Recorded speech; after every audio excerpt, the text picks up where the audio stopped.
Gold, trusted gold buyers. మీరు తాకట్టు పెట్టిన బంగారాన్ని విడిపించి ఈ రోజు ఉన్న మార్కెట్ ధరకు కొనబడను.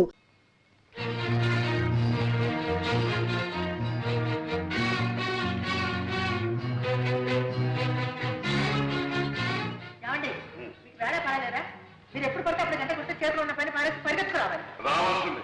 ఇది ఇల్లీగల్, అత్యవసర సమావేశం, emergency. Very good, very good. అందరూ వచ్చేసట్టే కదా. ఇది కాన్స్టిట్యూషన్ ప్రస్తుతం మన దేశానికి చాలా అవసరమైంది. ఓకే, నౌకర్లు శాఖలు కూడా వచ్చినట్టున్నారు. ఇది మా కుటుంబ ఆంతరంగిక సమావేశం. మీరు మాత్రం వెళ్ళిపోండి. కూర్చోండి. ఈ అత్యవసర సమావేశం దేనికి అంటే మనం అత్యవసరంగా ఒక అత్యవసర విషయాన్ని గురించి చర్చించి ఒక నిర్ణయానికి రావడం అత్యవసరం.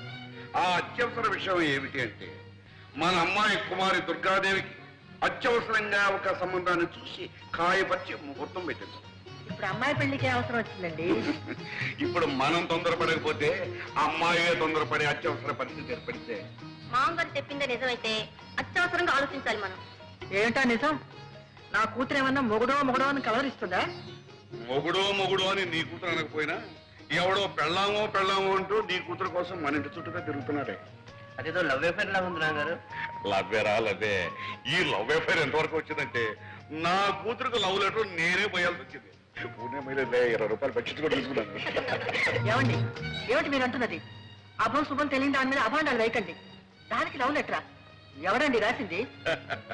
ఎవడో నాకు తెలియదు కానీ నేను తోటలో పనిచేస్తుంటే నాకు తోటమాలు అనుకుని నా చేతిలో 10 రూపాయలు పెట్టి తర్వాత ఉత్తరం తీసి ఇది మీ చిన్నమ్మాయి గారికి ఇవ్వన్నాడు. భలే నాన్నగారు, భలే ఫార్సు. మీరు ఉత్తరం తీసుకున్నారా? భలేవాడురా, లంచం పుచ్చుకున్న తర్వాత ఉత్తరం తీసుకోక తప్పుతుందంటే సిగ్గులేదు మీకు? వాడెవడో ఏదో అమ్మాయికి ఉత్తరం ఇస్తే తీసుకోవడమే కాకుండా లంచం కూడా తీసుకున్నారా? అక్కడే ఉన్న పాయింట్. లంచం తీసుకోకపోతే వాడికి నా మీద నమ్మకం కుదరదు. నమ్మకం కుదరకపోతే వాడు ఉత్తరం ఇవ్వడు. ఉత్తరం ఇవ్వకపోతే మరి మనకి విషయం ఎలా తెలుస్తుంది? కరెక్ట్ మామగారు, కరెక్ట్. ఇది చాలా సీరియస్ విషయం. దీన్ని మనం చర్చించాలంటే మీరు ఆ ఉత్తరం సభ్యుల సమీక్షకు టేబుల్ మీద పెట్టాలి. ఇంకా ఉత్తరం నా దగ్గర ఉంది. ఆ అమ్మాయికి ఎప్పుడు అందజేశానుగా. యో కర్మ కన్న తండ్రిగా ఉండి టపామొసే పని ఏమిటండి? పోనీ ఆ ఉత్తరంలో ఏం రాశాడో చూసారా? తప్పు. ఇతరుల ఉత్తరాలు చదవడం సంస్కారం కాదు, సభ్యత కాదు. కనుక ఇప్పుడు మనం చేయవలసింది ఏమిటి అంటే ఆ దొంగ వదం మళ్ళీ ఇక్కడికి వస్తే కాళ్ళు విరగొట్టడం కాదు, అంతకంటే ఒక మంచి వ్యర్థం అత్యవసరంగా చూసి అమ్మాయిని కట్టబెట్టడం ఉత్తమం, వివేకం. నాన్నగారు, సంబంధం చూడటం పెళ్లి చేయటం అంటే చాలా టైం పడుతుంది. ఈలోగా ఈ ప్రేమ వ్యవహారం కాస్త ముదిరి పంటకొస్తే సంబంధం చూడటం ఏంటో మీరు ఒప్పుకోవాలి కానీ నా స్నేహితుడు కొడుకు రెడీగా ఉన్నాడు. మీ అందరూ ఓకే అంటే వెంటనే పిలిపిస్తాను. Okay okay. సింహం రే ప్రసాద్, నీకు లేడి పిల్లలే అనుకున్నాను. సింహాలు కూడా ఉత్తరాలు వస్తున్నాయి. సింహమా? మా నాన్నగారి దగ్గర నమ్మిన బట్టలే. ఏమంట? మా నాన్నగారికి ఆరోగ్యం బాగాలేదట. మరి ఆలోచిస్తూ నించుతావరా? వెంట కారు తీసుకుని బయలుదేరు. ట్యాంక్ ఫుల్ చేసుకో. బయలుదేరు.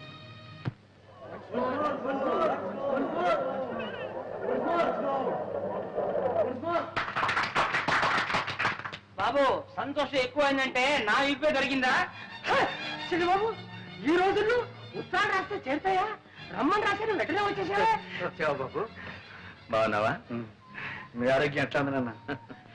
వయస్సుతో పాటు క్షీణించేదే గాని పెరిగేది కాదు కదా.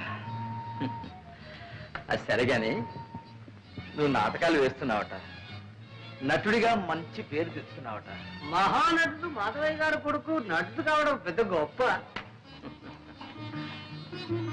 ఒరే ప్రసాద్, నీ నాటకాలని నువ్వే రాసుకుంటున్నావట. అందుకు నేను చాలా గర్విస్తున్నా.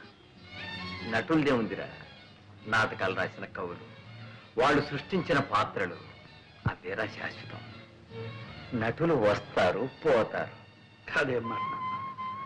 కవులు ఎంత గొప్ప పాత్రలు సృష్టించినా వాటికి జీవం పోసిన మహానటులు ఎంతమంది లేరు. ఉదాహరణకు బళ్ళారి రాఘవ, స్థానం, మాధవ పెద్ద. అది నిజమే నాయన. ఆ పాత్రలకు అమరత్వం కల్పించి శాశ్వతం చేసి ఆ నటులు కాలగర్భంలో కలిసిపోయారు. దేశం వాళ్ళను మర్చిపోయింది. అందాక ఎందుకురా, నా సంగతి చూడు. నేను నాటకాలు ఆడే రోజుల్లో మాధవయ్య నాటకం అంటే టిక్కెట్టే దొరికేది కాదు. జనం గిటగిటగిటగిట్లాడిపోయేవాడు. మాట మాటకు చప్పట్లు, పద్యం పద్యానికి వంశమోర్లు, అడుగడుగున హర్షాతిరే కాదు. ఎన్ని సన్మానాలు, ఎన్ని బిరుదులు, ఎన్ని బహుమతులు రా.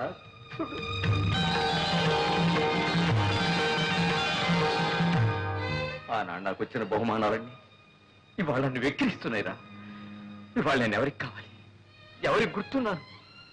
తల్చేవాళ్ళు ఎవరు, పలకరించేవాళ్ళు ఎవరు? ఆనాటి ఆ వైభవాన్ని, ఈనాటి ఈ స్థితిని తలుచుకుంటే నాలో నాకొక భంగి నవ్వు. అంతేరా నటుడి బ్రతుకంటే అంతే. కాళిదాసు, షేక్స్పియరు, వేద వెంకటరాయ శాస్త్రి, ధర్మవరం రామకృష్ణమాచార్యులు, తిరుపతి వెంకట కవులు, గురజాడ లాంటి ఇంకెందరో మహాకవులు చచ్చిపోయినా సజీవంగా ఉన్నారు, ఉంటారు కూడా నాయన. అందుకే నువ్వు రచయిత అయ్యావంటే నేను అంతగా గర్వించాను నాయన. ఒరేయ్, ఒక్కసారి నాటకం చూడాలనుందో. నాన్న, మీరు నా నాటకం చూడడం నా అదృష్టం నాన్న. ఈసారి నాటకం ఇచ్చినప్పుడు నేను తప్పకుండా తీసుకెళ్తాను. అలాగే. అంతవరకు ఎందుకు? మీ ఆరోగ్యం కూడా బాగాలేదు. మీరు వెంటనే నాతో రండి. అక్కడ మీరు ట్రీట్మెంట్ కూడా చేయించుకుందరు కానీ. పట్నంలో ప్రాణం పోసే డాక్టర్లు ఉన్నారా ఏమిటో? అదేం అక్కర్లేదు కానీ నీ నాటకం ఉన్నప్పుడు చెప్పు, తప్పకుండా వస్తా. అలాగే. అప్పుడే వాడిని వీటెవరు గోపాలరావు కూడా చూసి రావచ్చు. గోపాలరావు నాన్న? మా బాల్య స్నేహితుడురా. ఆ మధ్యన నిన్నోసారి పంపించమని, చూడాలనుందని కూడా ఉత్తరం రాశాడు. నాన్న దేనికి? వాడు ఎప్పుడో ఏదో కష్టాల్లో ఉంటే నేను కొంచెం సాయం చేశాను. దాంతో వాడికి అదృష్టం పట్టిందని, కోటీశ్వరుని అయ్యారని వాడికి ఒక పెద్ద నమ్మకం. పాపం మన డబ్బు మాత్రం వడ్డీతో సహా అప్పుడే ఇచ్చేశాడు. కానీ కృతజ్ఞత మిగిలిపోయిందిరా వాళ్ళలో. అంటాడు, ఒరే మాధవయ్య, నీ కొడుకు నా కూతురిచ్చి పెళ్లి చేయాలరా, అప్పుడు కానీ నీ రుణం తీర్చిన విముక్తి కలగదురా అంటాడు. పెళ్లి కూడా ఎందుకు? ఒరే, ఆ పిల్లని చేసుకోవాలని నీకేమీ నిర్బంధం లేదు. వెళ్ళి చూసిరావు సరే. అయితే అక్కడ చిన్నబాబు పెళ్ళ రెడీగా ఉందన్నమాట. ఏడ్చావులేరా, అక్కడ కాబట్టి ఇంకో చోట రెడీగా ఉండదా ఏమిటి? సరే, ఇక్కడ వంట రెడీ, భోజనానికి సిద్ధం అయితే వడ్డించడానికి రెండు రెడీ, నాన్నగారికి రొట్టి పాలు రెడీ. మరి ఇప్పుడు రెడీ లేనిది ఏమిటి? ఒకటే ఒకటి ఏమిటి? నాకంటూ ఒక పిల్ల, ఒక ఆడది.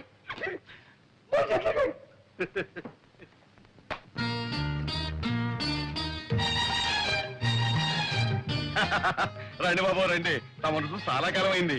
చిన్నమ్మగారిని పిలవమంటారా? చిన్నమ్మగారు వద్దు కానీ మీ అయ్యగారు గోపాలరావు గారు ఉన్నారా? ఉన్నారు బాబు. ఇది తీసుకెళ్ళి ఆయనకి ఏడు బాబు, మొన్న ఏమో చిన్నమ్మగారికి ఇవ్వమన్నారు, ఇప్పుడు పెద్దయ్య గారికి ఇవ్వమంటున్నారు, రేపు పెద్దమ్మ గారికి కూడా ఇవ్వమంటారు ఏంటి? చిచి, నీ అధిక ప్రసంగం నువ్వు తీసుకెళ్ళు. బాబు, మరి మన మర్యాద మర్యాద బాగా అలవాటు పడిపోయావు. ఏ చేయమంటారు బాబు? బాబు, మీరు వరండాలో కూకండి, నేను అయ్యగారితో చెప్పేస్తాను.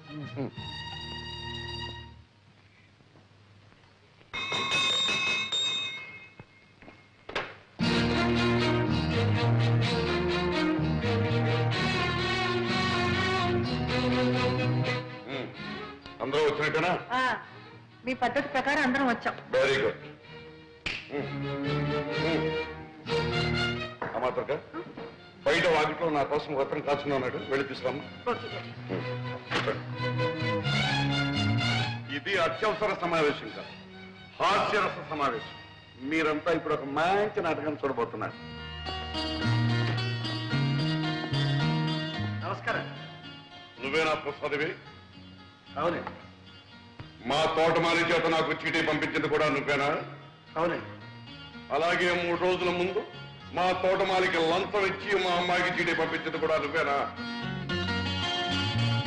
నిజం చెప్పు, నా మొహం చూసి చెప్పు. మీరు? నేనేనయ్యా ఈ ఇంటి తోటమాలిని, ఈ ఇంటి యజమాని గోపాలరావుని. ఇప్పటికైనా అర్థమైందా? ఏమయ్యా, మా అమ్మాయికి లవ్ లెటర్ తెస్తావా? లవ్ లెటర్ నీకెన్ని కుండలు? అదే లేదు మమ్మీ, సరళ పిక్నిక్ రమ్మని రాసిన ఉత్తరం. అదే ఇతరులకు తేవాలి. యాండి, ఉత్తరం ముక్క తెచ్చిచ్చేందుకే కొత్త ఉడికిపోతున్నారే. ఇంత మునుపు మీ అమ్మాయికి నాకు జరిగిన ఏమిటా కూతురు? ఊరుకో. బాబు ప్రసాద్, అసలు ఏం జరిగిందో చెప్పు, ధైర్యంగా చెప్పు. మీ డొక్కు కారు దిక్కు మొక్కు లేని చోట, దెయ్యాలు తిరిగే చోట ఆగిపోతే మీ ముద్దుల కూతురు ఏడుపు ముఖం పెట్టుకుని వర్షంలో తడిసి ముద్దయి గడగడగడ ఒడికిపోతుంటే అయ్యో పాపని నా సైకిల్ మీద తీసుకొచ్చి ఇక్కడ దింపారు. నాన్నగారు, ఇంతకన్నా పెద్ద చరిత్ర ఉందండి ఈ ప్రసాద్కి. ఈయన గొప్ప స్టేజ్ ఆర్టిస్ట్, నవ్వుల నట సామ్రాట్, హాస్యరస చక్రవర్తి అనే బిరుదులు కూడా ఉన్నాయండి. అవును మావయ్య గారు, నేను ఈయన నాటకం చూశాను. అత్తయ్య గారు, మీరు ఒకసారి ఈయన నాటకం చూశారంటే రోజుకు 3 సార్లు నవ్వుకుంటారు. అబ్బాయి, నువ్వు ఆర్టిస్టు కనుక నిన్ను క్షమిస్తున్నాను. ఇప్పుడు చెప్పు, నన్ను చూడాలని ఎందుకు వచ్చావు? నా నాన్నగారు మిమ్మల్ని ఒకసారి చూడమంటే వచ్చాను. ఎవరు మీ నాన్న? రంగమార్తాడు మాధవయ్య గారు.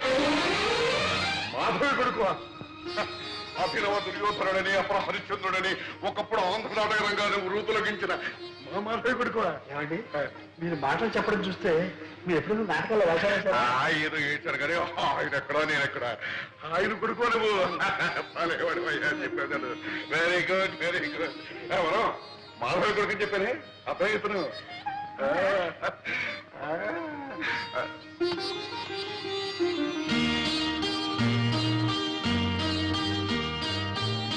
చూడబ్బాయి, ఒకప్పుడు నేనే అన్నాను, ఒరే మాధవ, నా కూతురు నీ కోడలు చేస్తాను రాని. ఆ విషయం లభించు. ఇప్పుడు నువ్వు మా అమ్మాయిని ప్రేమిస్తున్నాను అంటున్నావు, బాగానే ఉంది. కానీ ఒక విషయం, మా అమ్మాయిని గురించి నీకు ఏం తెలుసు, ఎంత తెలుసు? ఈ రోజు దాకా తెలిసింది మీ అమ్మాయి కాలేజీలో చదువుతుందని, కారులో వస్తుందని, కాస్త గేర మనిషిని. ఇప్పుడు కొత్తగా తెలిసింది ఆ అమ్మాయి మీ కూతురని. కరెక్ట్, అంతే కదా. అంచనిస్తూడం కంటే ఆదనిస్తూడం మంచిదన్నారు గనక మా అమ్మాయిని గురించి నీకు చెప్పవలసినంత చెప్పిస్తున్నాను. అది పుట్టినప్పటి నుంచి మాకు బాగా కలిసి వచ్చిందనే ఉద్దేశంతో కొంచెం గారాబగా పెంచాం. అందుకని దానికి తలక మించిన గర్వం, గర్వానికి మించిన మొండితనం, మొండితనాన్ని తలదనే మూర్ఖత్వం. మనిషి దుడుకు మాటకటు గాని పాపం మనసు వెనపోసలాంటి. ఆవేశంలో టపడబా మాట్లాడేస్తుంది గాని తర్వాత బాధపడుతుంది. నిజం చెప్తున్నాను, నాకు మా అమ్మాయి ఎంత ముఖ్యం, నువ్వు కూడా అంతే ముఖ్యం. రేపు నువ్వు బాధపడకూడదు. అందుకని 2 రోజులు టైం తీసుకుని బాగా ఆలోచించుకుని చెప్పు. చేసుకుంటానంటే సంతోషం, చేసుకోకపోతే బాధ లేదు. అర్థమైంది కదా? అర్థమైంది. వెళ్తా. అబ్బా, వెళ్తాననుకున్నాయ్యా, వెళ్ళొస్తాను అనాలి. నువ్వు తప్పకుండా రావాలయ్యా.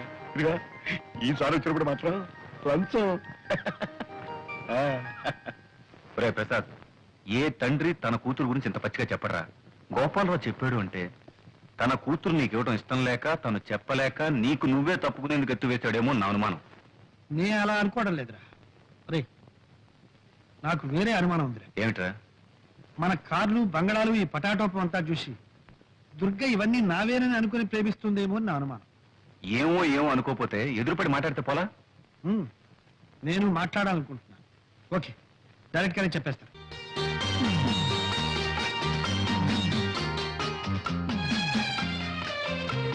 ఏమిటి ప్రసాద్, ఇంకా ఎంతసేపు ఇలాగా? నేను ఇప్పుడు కొన్ని నిజాలు చెప్పబోతున్నాను. అలాగా? అయితే భగవద్గీత తెచ్చావా? దేవుని మీద ప్రమాణం చేసి నేనంతా నిజమే చెప్తాను, అబద్ధం చెప్పను అని ప్రమాణం చేయాలి. తమాషా కాదు దుర్గా, నా మాట విను. ఇంతకంటే ఏదైనా మంచి జోక్ చెప్పు, వింటాను. దుర్గా, నువ్వు అనుకుంటున్నట్టు నేను కోటీశ్వరుడి కాదు. 1 ఆ కారు నాది కాదు.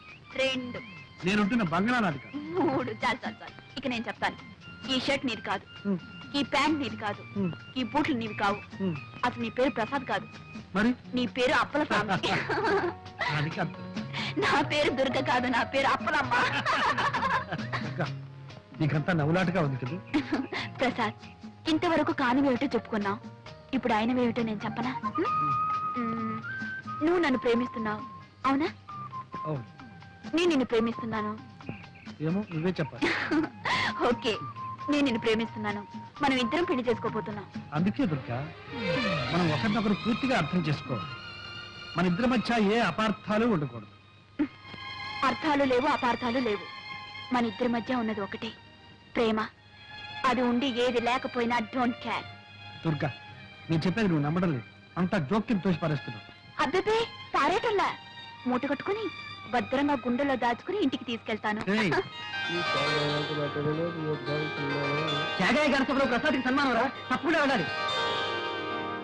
అరే, మన ప్రసాద్కి 15 సన్మానం రా. అవును. రేయ్, ఇవాళ నీ సన్మాన సభలో స్టేజ్ మీద చాలా మంది చాలా రకాలుగా మాట్లాడతారు. నీ ఉపన్యాసం మాత్రం ఫస్ట్ క్లాస్ గా ఉండాలి. ఓకే? అదే ఉందిలేరా, సన్మానం కంటే నాకు మా నాన్నగారు రావడం ముఖ్యం. నాన్నగారు వచ్చి నన్ను స్టేజ్